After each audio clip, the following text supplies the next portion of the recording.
오늘은 사무엘하 17장과 18장에 나와 있는 말씀을 전해드리도록 하겠습니다. 다윗이 아들 압살롬의 반란으로 쫓겨서 요단강을 건너 계속 도망을 갔습니다. 그리고 도착한 마을이 마하나임이란 곳에 도착을 하게 됩니다.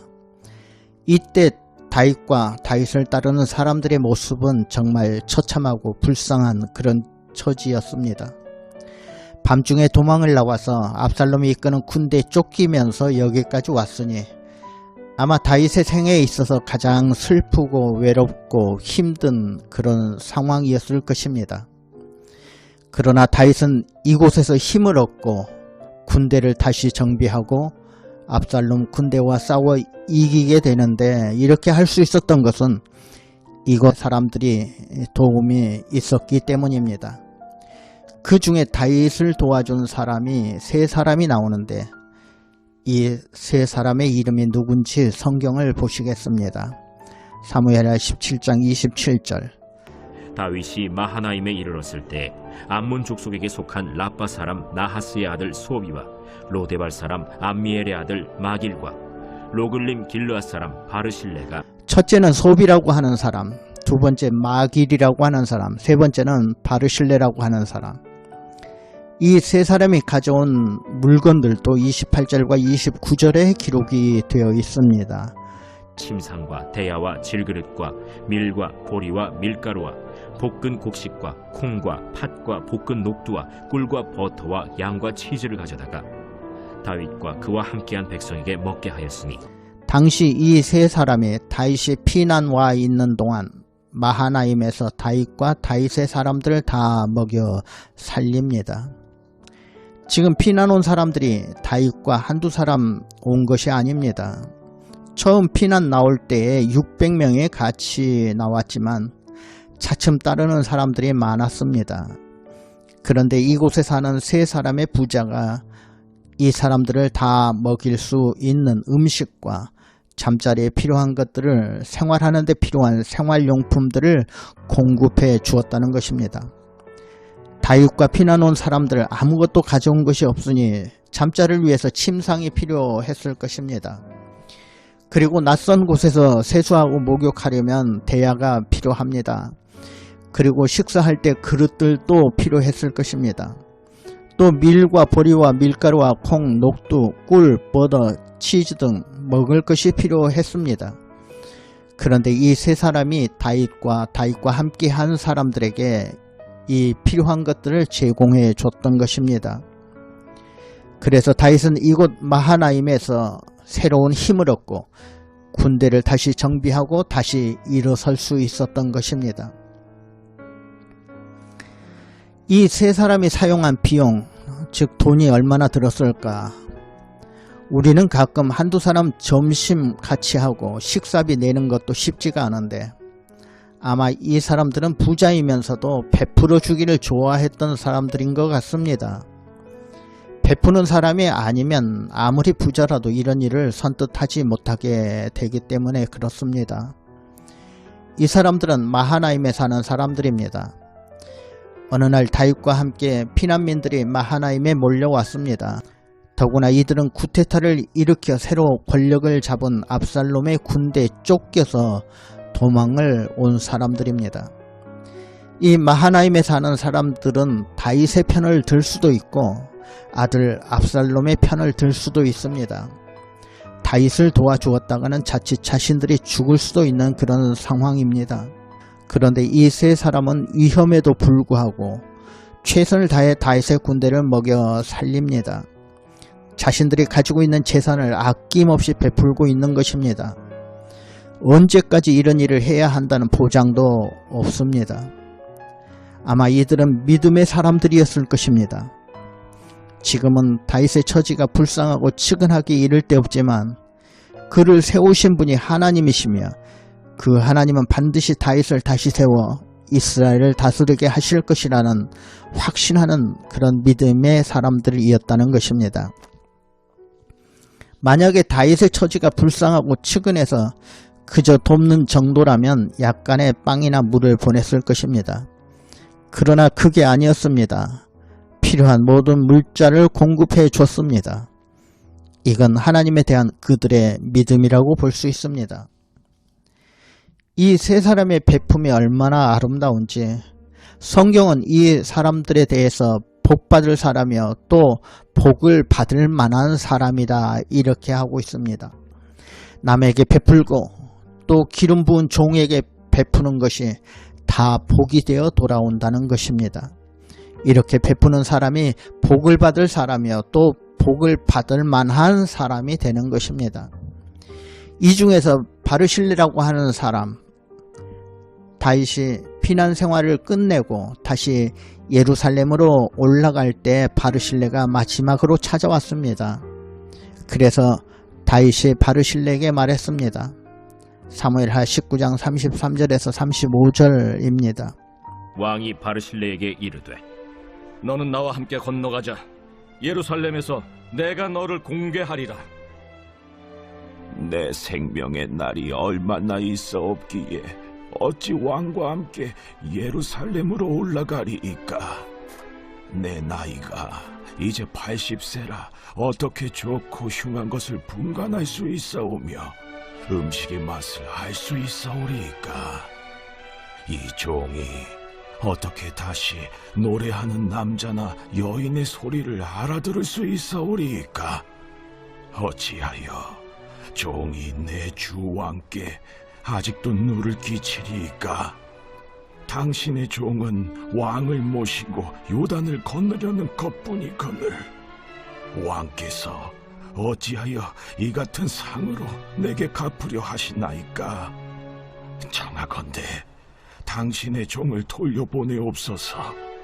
내가 내 고향 부모의 묘 곁에서 죽으려 하나이다. 그러나 왕의 종 기맘이 여기 있사오니 청하건대 그가 내 주 왕과 함께 건너가게 하시옵고 왕의 처분대로 그에게 베푸소서. 다윗이 말합니다. 지금까지는 네가 나를 도와줬지만 이제부터는 내가 너를 도와주겠다. 그래서 예루살렘으로 가자 했는데 이때 바르실레가 말합니다. 나는 지금 나이가 80인데 내가 왕에게 누를 끼칠 수 있겠습니까? 내 아들이나 잘 봐주십시오 라고 말합니다. 그래서 다윗이 바르실레의 아들을 데려다가 신하로 삼았습니다. 또 느헤미야 7장 63절의 말씀을 보시면 마하나임의 제사장 중에 청년이 있었는데 이 청년이 오늘 본문에 나오는 바르실레의 딸과 결혼을 했습니다. 그가 보기에 장인이 얼마나 훌륭한지 자신의 이름을 버리고 장인의 이름을 바르실레라고 쓰고 싶다고 합니다. 그래서 바르실레라는 이름을 사용했다 하는 그런 내용이 나옵니다. 바르실레라고 하는 사람이 얼마나 훌륭하고 존경받았으면 자기 이름을 버리고 바르실레라는 이름을 쓰려고 했겠습니까? 다윗이 처음 왕궁을 떠나 피난했을 때 주변에 600명이 불과했지만 사람들이 시간이 지날수록 더 많아지고 이제 군대를 조직할 만큼 많은 사람들이 다윗을 따랐습니다. 그래서 다윗은 이곳 마하나임에서 반란군을 진압할 군대를 새롭게 조직했습니다. 그 내용이 사무엘하 18장 1절과 2절에 나옵니다. 이에 다윗이 그와 함께한 백성을 찾아가서 천부장과 백부장을 그들 위에 세우고 다윗이 그의 백성을 내보낼세 3분의 1은 요압의 휘하에 3분의 1은 스루야의 아들 요압의 동생 아비새의 휘하에 넘기고 3분의 1은 가드 사람 이때의 휘하에 넘기고 왕이 백성에게 이르되 나도 반드시 너희와 함께 나가리라. 이제 새로운 힘을 얻은 다윗은 군대를 3개 부대로 나누고 반란군인 압살롬의 군대와 싸우게 되었습니다. 다윗은 천부장과 백부장을 세워 그 책임을 3사람에게 나누어 맡긴 후 다윗 자신도 함께 전쟁에 나가기로 결심합니다. 다른 사람도 아닌 아버지와 아들, 부자지간의 전쟁이 시작되게 되었습니다. 아들 압살롬과 아버지 다윗의 군대가 전쟁을 하게 된다는 것, 이런 일은 정말 비극적인 일이지만 여러분, 욕심이 지배하는 이 세상에서 흔히 있는 현실이라고도 볼 수 있습니다. 이 전쟁에서 다윗도 참석하려고 했습니다. 그런데 다윗의 장군들과 이스라엘 백성들이 한결같이 다윗 왕은 나가지 말고 그냥 여기 있으라 라고 말합니다. 그 내용이 3절에 나옵니다. 백성들이 이르되 왕은 나가지 마소서. 우리가 도망할지라도 그들은 우리에게 마음을 쓰지 아니할 터이요, 우리가 절반이나 죽을지라도 우리에게 마음을 쓰지 아니할 터이라. 왕은 우리 10,000명보다 중하시오니 왕은 성읍에 계시다가 우리를 도우심이 좋으니이다. 왕은 나가지 마옵소서. 우리는 도망해도 괜찮고 우리는 절반이 죽어도 괜찮지만 왕은 우리 10,000명보다도 더 중한데 싸움터에 나가지 마시고 그냥 여기 계시라, 그렇게 말하는 겁니다. 여러분, 정말 이 사람들의 마음이 아름답지 않습니까? 저는 여기서 속으로 아멘 했습니다. 백성들이 얼마나 지도자 다윗을 생각하고 보호하려고 하는지, 우리는 도망을 해도 좋고 절반이 죽어도 좋지만 당신은 우리 10,000명보다도 더 중요하다. 그러니 싸움터는 나가지 마시고 여기 계시라. 이것이 상대방을 아끼는 참된 사랑이라 생각을 해봅니다. 다윗을 향한 백성들의 사랑은 억지 사랑이 아니었습니다. 어떤 조건을 내세운 사랑도 아니었습니다. 마음속에서 우러나는 사랑이었습니다. 결국 다윗은 직접 싸움터에 나가지 않았습니다. 그러나 싸우러 가는 장수들에게 말했습니다. 왕이 요압과 아비새와 이때에게 명령하여 이르되 나를 위하여 젊은 압살롬을 너그러이 대우하라. 하니 왕이 압살롬을 위하여 모든 군 지휘관에게 명령할 때 백성들이 다 들으니라. 이제 압살롬의 군대와 다윗의 군대가 싸웠습니다. 두 군대가 에브라임이라는 숲속에서 싸우게 되는데 숫자적으로는 훨씬 압살롬의 군대가 많았습니다. 그런데 압살롬의 군대가 지고 다윗의 군대가 이겼습니다. 압살롬의 군대는 숲속에서 헤매다가 칼에 맞아 죽은 사람보다는 숲속을 헤매다가 죽은 사람들이 더 많았기 때문입니다. 이렇게 많은 군사를 잃게 되자 압살롬이 당황하기 시작합니다. 결국 다윗의 군대에 쫓겨 도망하게 되는데 도망가다가 자기의 머리가 나뭇가지에 걸려버리고 맙니다. 이 모습 성경으로 보시겠습니다. 사무엘하 18장 9절에 나옵니다.